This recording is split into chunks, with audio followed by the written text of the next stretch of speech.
नमस्कार दोस्तों, क्या हालचाल। आई होप जबरदस्त और मस्त होंगे। मैं आपको आज इस वीडियो में क्लास 10 की एक्सरसाइज 5.1 को स्टार्ट कराऊंगा, उसका फर्स्ट क्वेश्चन को भी कंप्लीट कराऊंगा। आइए शुरू करते हैं। ठीक है, सबसे पहले हमको इस एक्सरसाइज में समांतर श्रेणी के बारे में पढ़ना है। समांतर श्रेणी, समांतर श्रेणी को हम शॉर्ट में एपीवी कहते हैं।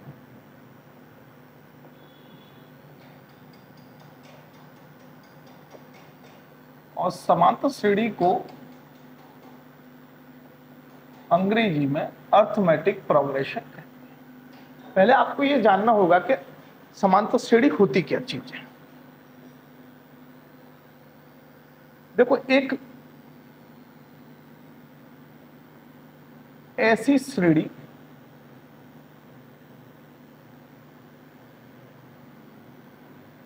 जिसमें प्रत्येक पद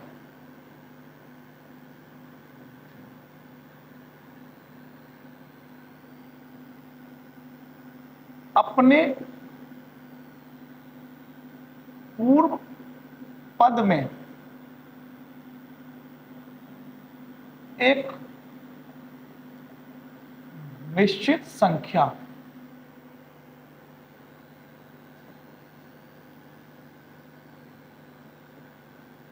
जोड़ने पर प्राप्त होता है, तो ऐसी श्रेणी को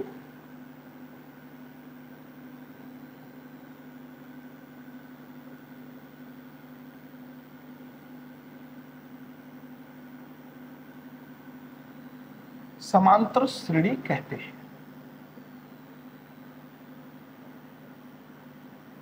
अब एक बात और आपको समझनी है कि एक निश्चित संख्या, इस निश्चित संख्या को ही इस निश्चित संख्या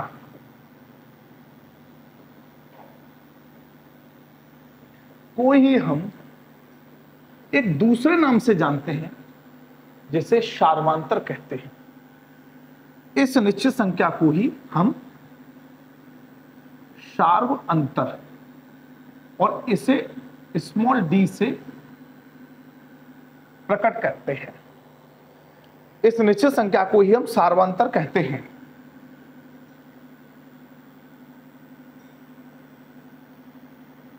ये तो रही डेफिनेशन की बात कि समांतर श्रेणी होती क्या है। लेकिन जैसे मैं आपको एग्जांपल बताऊंगा तो आपकी सारी चीजें क्लियर हो जाएंगी कि समांतर श्रेणी होती क्या है। पहले एक बार और पढ़ता हूं।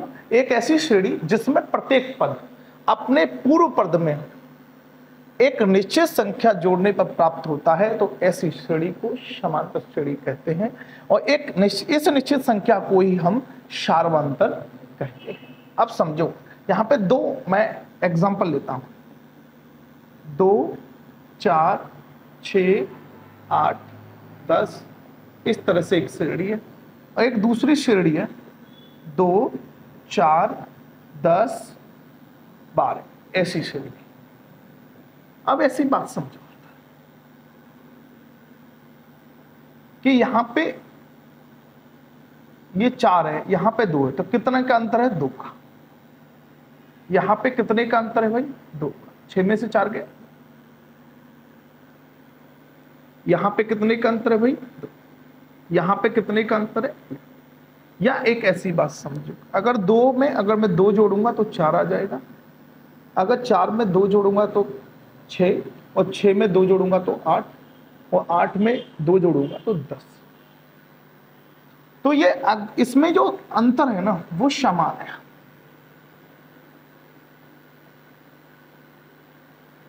और एक निश्चित संख्या को हम जोड़ने पर एक सीरीज प्राप्त हो रही है, तो इसी को कहते हैं समांतर श्रेणी।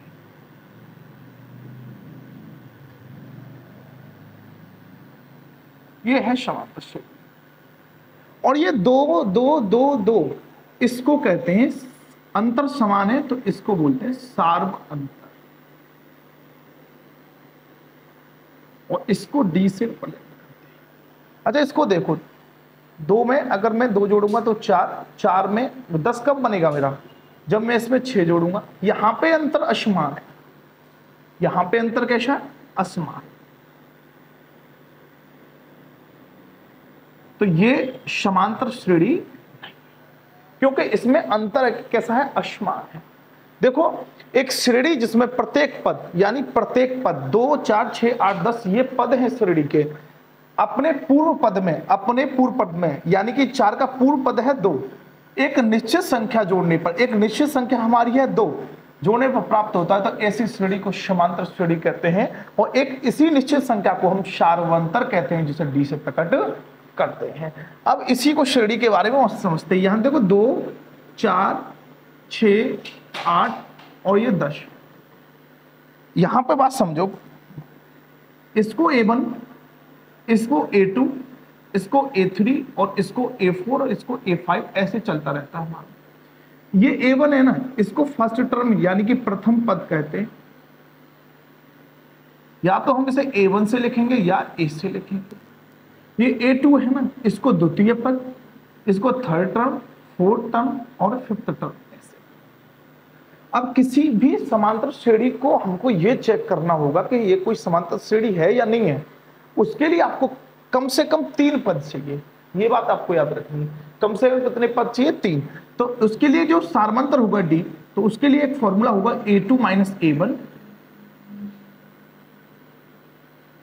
और एक हमारा फॉर्मूला, यही फॉर्मूला है D1, इसको D2 मान लेता हूं, A3 माइनस A2। अगर D1 और बराबर D2 बराबर आ जाता है तो समांतर श्रेणी है, और D1 बराबर D2 के नहीं होगा तो वो समांतर श्रेणी नहीं है। वो कैसे, देखो ये समांतर श्रेणी है, हमको पता है, इसको प्रूव कैसे करेंगे। D1 बराबर A2 की वैल्यू कितनी है यहाँ पे 4, A1 की वैल्यू कितनी है 2, 4 में से 2 गया तो कितना बचा भाई। D2 बराबर यहाँ A3 की वैल्यू कितनी है 6, A2 की वैल्यू कितनी है 4, 6 में से 4 गया तो कितना बचा भाई। यहां पे D1 और D2 आपस में बराबर हैं, इसलिए ये समांतर श्रेणी है। ठीक है, इस एक्सरसाइज में 5.1 में केवल आपको यही चेक करना है कि बताइए समांतर श्रेणी है या नहीं है। तो आपको केवल D1 और D2 चेक कर लेना है, और कम से कम किसी भी श्रेणी के आपको 3 पद आपके हाथ में होने चाहिए, जब भी आप किसी भी श्रेणी को बता सकते हैं कि ये समांतर श्रेणी है या नहीं। ठीक है, अब देखो 5.1 में जो पहले के जो 4 क्वेश्चन है ना, पहले के 4 क्वेश्चन ये एग्जाम में ज्यादा आते नहीं है, लेकिन आपको सीखना है क्योंकि आपकी बुक में दे रखा है। देखो, निम्नलिखित स्थितियों में से किन स्थितियों में संबंध संज्ञा की सूची एपी है और क्यों, इसका भी जवाब देना है। प्रत्येक किलोमीटर के बाद का टैक्सी का किराया हमको प्राप्त करना, जब भी प्रथम किलोमीटर के लिए किराया 15 है और प्रत्येक अतिरिक्त किलोमीटर के लिए किराया 8 रुपए है। बात समझो, बहुत आसान सी है। पहले किलोमीटर के लिए 15, दूसरे के लिए 15 + 8, तीसरे के लिए 15 + 8 + 8, इस तरह की सीरीज होगी। देखो प्रथम हल, प्रथम किलोमीटर के लिए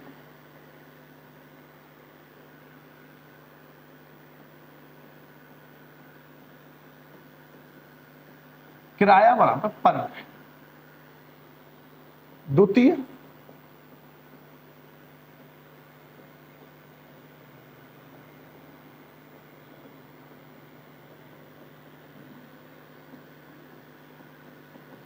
पंद्रह + 8। ठीक है, देखो प्रथम के लिए तो 15 लगना ही है, जैसे ही सेकंड में गए तो 8 और जुड़ जाएगा, तो 15 और 8 कितना हो जाएगा 23। तृतीय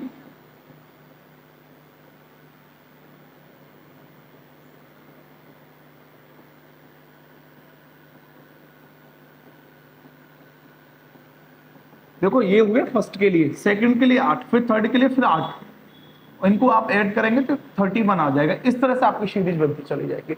अब इसको सीरीज के रूप में लिख लेते हैं, 15, 23 और 31 ऐसे। ये A1 है, ये A2 है और ये A3 है, और हमको ये बताना है कि भाई समांतर श्रेणी है या नहीं है। तो समांतर श्रेणी के लिए पीछे मैंने आपको बताया था कि आप पहले D1 चेक कर लें, D2 चेक कर लें, अगर दोनों इक्वल आ जाए तो समांतर श्रेणी है और नहीं तो ये समांतर श्रेणी नहीं है। D1 देखो A2 माइनस A1, A2 की वैल्यू कितनी है 23, A1 की वैल्यू है 15, तो कितना बचा 8। यहां पे D2 की भी चेक कर लूं, D2 बराबर होता है A3 माइनस के A2, A3 की वैल्यू कितनी है 31, A2 की वैल्यू कितनी है 23, 31 में तो 23 गए तो बेटा कितना बचा 8। तो यहां पे हम कहेंगे भाई D1 बराबर है D2 के, अतः यह एक समांतर श्रेणी है। बहुत आसान है, ठीक है। यहां पे इस तरह से आपको सवाल को खत्म करना है।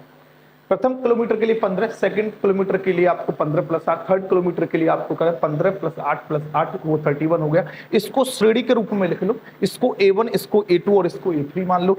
D1 बराबर A2 माइनस A1 होता है, तो यहाँ D1 की वैल्यू 8 है। D2 भी निकाल के देखना आपको, A3 माइनस A2, ये 31 में 23 गया 8, दोनों अगर बराबर है तो ये समांतर श्रेणी। किसी बेलन में उपस्थित हवा की मात्रा जबकि वायु निकालने पर वाला पंप प्रत्येक बार बेलन की शेष हवा का 1/4 भाग बाहर निकाल देता है। एक बात समझें, ये सवाल बड़ा स्पेशल है कि इसमें किसी बेलन में उपस्थित हवा की मात्रा, ये नहीं बताया कि कितनी मात्रा है। आप इसको B मानकर कर सकते हैं, 1 मानकर कर सकते हैं, 100 मानकर कर सकते हैं, ठीक है। स्टार्टिंग में मैंने मान लिया कि इसमें हवा कितनी थी भाई 100, एक पहली बार बाहर निकाली गई हवा वो 1/4, तो 100 का 1/4 25 हो गया। तो A2 कैसे बनेगा, 100 माइनस के 25 बराबर 75। फिर आपको क्या करना है, दूसरी बार बाहर निकाली गई हवा, तो 75 का आपको 1/4 निकाल देना है, तो 75 गुणा 1/4। तो फिर आपको जब A3 निकालोगे ना मेरे दोस्त, तो 75 माइनस के 75/4 ऐसे करना है। देखो कैसे माना, देखो पहला पद A1 वो 100 है, स्टार्टिंग में ये मान लिया, ये हमारा कोई बेलन है, यहां से हवा निकाल, तो पहली बार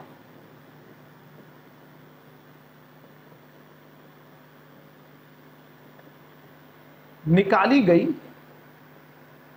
हवा, तो बेटा वो 100 का कितने 4 बाहर निकालता है, 1/4 बाहर निकाल देगी। 4 को 100 से काटेंगे तो बेटा कितनी निकाल देगी 25। अब बची कितनी, तो A2, आप जैसे ही A2 निकालेंगे ना, उस 100 में से इस 100 में से इस 25 को माइनस कर दो, तो आपका सेकंड टर्म यानी कि सेकंड टर्म आपका यानी द्वितीय पद आ गया 75। दूसरी बार निकाली गई हवा,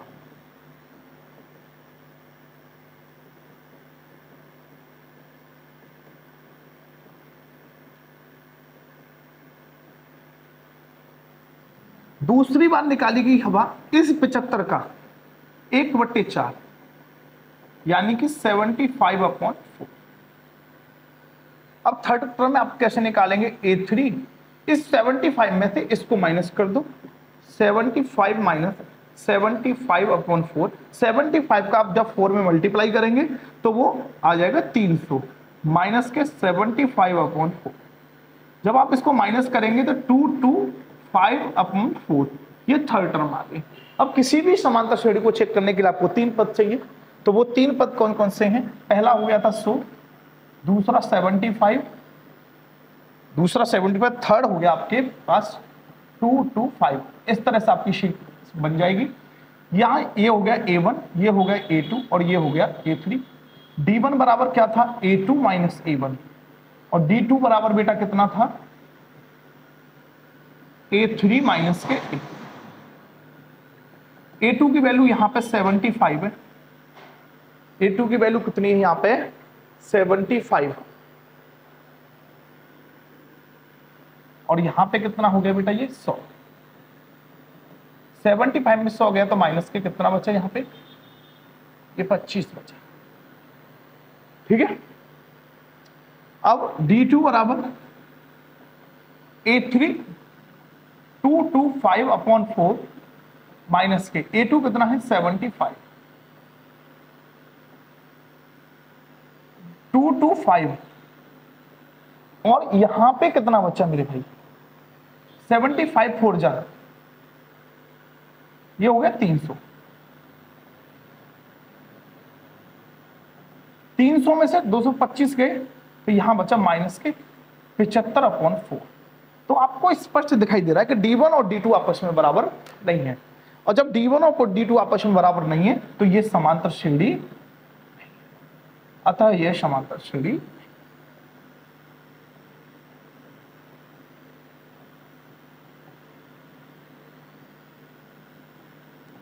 ठीक है, देखो एक बार इसको,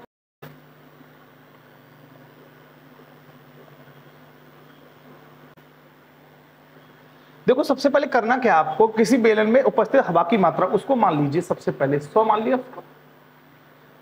जैसे ही आप एक बार पंप दबाएंगे तो आपका जो है ना वो 1/4 बाहर हवा को निकाल देगा, तो 100 का 1/4 25 हो गया। जब A2 निकालेंगे तो 100 में से 25 गया तो कितना बचा 75 बचेगा। अब दूसरी बार निकाली गई हवा, तो इस 75 का 1/4 से मल्टीप्लाई कर दीजिए, तो 75/4। आप जब थर्ड टर्म निकालने जाएंगे तो 75 में से आप 75/4 को घटा दीजिए तो 225/4 आ जाएगा।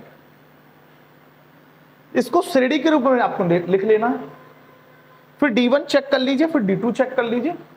अगर ये बराबर नहीं है तो यह समांतर श्रेणी भी नहीं है। देखो प्रत्येक मीटर की खुदाई के बाद एक कुआं खोदने में आई लागत, जबकि प्रथम मीटर की खुदाई की लागत 150 रुपए है।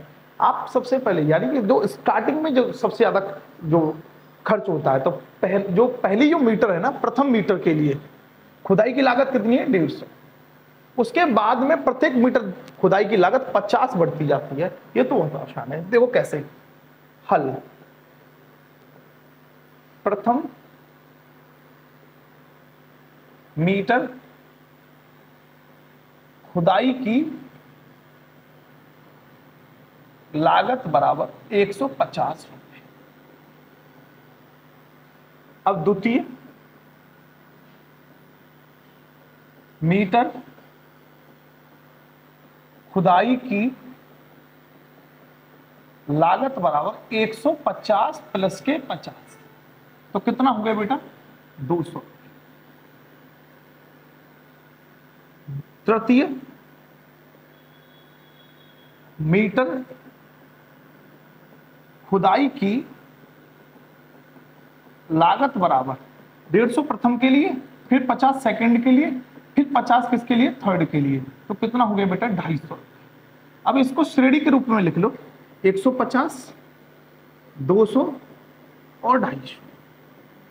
इसको A1 मानो, इसका A2 और इसको A3। अगर आपको D1 चेक करना है तो आप लिखेंगे A2 माइनस A1। अगर आपको D2 चेक करना है तो आप लिखेंगे A3 माइनस के A2। अब A2 की वैल्यू कितनी है 200, A1 की वैल्यू कितनी है 150, तो D1 बराबर कितना आ गया आपके पास 50। D2 बराबर A3 की वैल्यू कितनी है आपके पास 250, A2 की वैल्यू आपके पास कितनी है 200, तो इसकी वैल्यू कितनी आ गई बेटा 50, क्योंकि 250 में से 200 गए तो कितना बचा 50। यहां पे D1 और D2 आपस में क्या है बराबर, तो हम लिखेंगे चूंकि D1 बराबर D2, अतः यह एक समांतर श्रेणी है।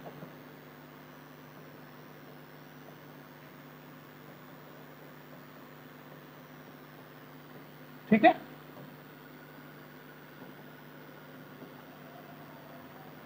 अब इसका लास्ट सवाल देखते हैं। इस देखो खाते में प्रत्येक वर्ष का मिश्र धन आपको निकालना है। प्रत्येक वर्ष का मिश्र धन, पहले वर्ष का मिश्र धन, सेकंड वर्ष का मिश्र धन, थर्ड वर्ष का मिश्र धन। तो मैं सर मिश्र धन का क्या फॉर्मूला होगा, इधर देखो पहले मिश्र धन का ही फॉर्मूला समझ लेते हैं। मिश्र धन बराबर होता है A बराबर P1 प्लस R अपॉन 100 की पावर T। यहां पे P है प्रिंसिपल यानी कि मूलधन, R यहां पे है रेट यानी कि दर, और T यहां पे समय है। ठीक है, तो सबसे पहले यहां पे देखो हल कैसे करेंगे।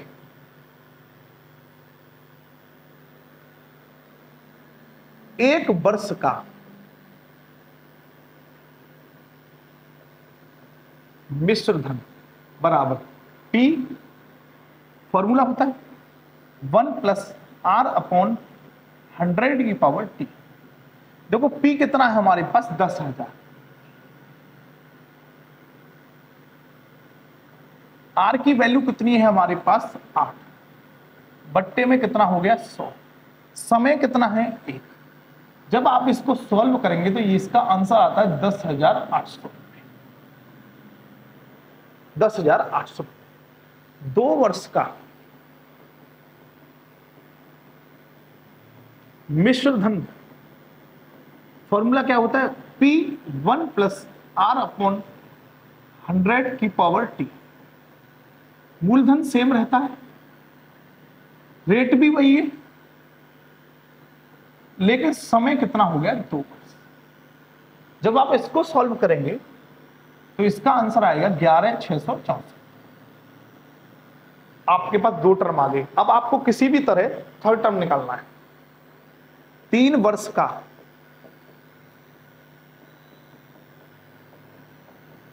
मिश्र धन बराबर P, बोलो इस फॉर्मूले को बोलो, P 1 + R/100⁻T। मूलधन सेम रहता है, रेट बदली नहीं 8/100, लेकिन भैया समय बदल गया 3 वर्ष। जब आप इसको सॉल्व करेंगे तो 12,597.12 इस सवाल का आंसर आएगा इसका। अब आपके पास देखो 3 टर्म बनेंगे 1 2 3, तो श्रेणी के रूप में लिखो 10,800, 11,664, 12,597.12। ये आपका A1 और ये आपका A2, ये आपका A3। क्यों? ये चेक भी तो करना है समांतर श्रेणी है कि नहीं है। क्या बताया था D1 बराबर A2 माइनस के A1। A2 की वैल्यू कितनी है 11,664 माइनस के 10,800। जब आप इसको माइनस करेंगे ना तो इसका आंसर आएगा 864। ठीक है। D2 बराबर होगा A3 माइनस के A2। A3 की वैल्यू कितनी है बेटा 12,597.12 माइनस के A2 है 11,664। जब आप इसको माइनस करेंगे 933.12 इस सवाल का आंसर आएगा। अब आपको दिखाई दे रहा है कि ये D1 और D2 आपस में बराबर, तो हम लिखेंगे चूंकि D1 not equal to D2, इसलिए यह समांतर श्रेणी नहीं। देखो मेरे दोस्तों, आपको अब थोड़ा सा क्लियर भी हुआ होगा कि समांतर श्रेणी को कैसे चेक करना है। अगर D1 बराबर D2 है तो समांतर श्रेणी है, और D1 बराबर D2 नहीं है तो समांतर श्रेणी नहीं है। D1 कैसे निकालना है आपको A2 माइनस A1, यानी बाद वाले टर्म में से पहला वाला जो पद है उसको माइनस कर देते हैं। ठीक है मेरे दोस्तों, थोड़ी मेरे पास टाइम का इशू था इसलिए वीडियो थोड़ा लेट आई। मैं आपसे अब आपको टाइम मेरा थोड़ा अरेंजमेंट हो चुका है, इसलिए आपको वीडियो रेगुलर मिलने लगेगी। आज के लिए बस इतना ही, मिलते हैं नेक्स्ट वीडियो में। तब तक के लिए नमस्कार, जय हिंद, जय भारत।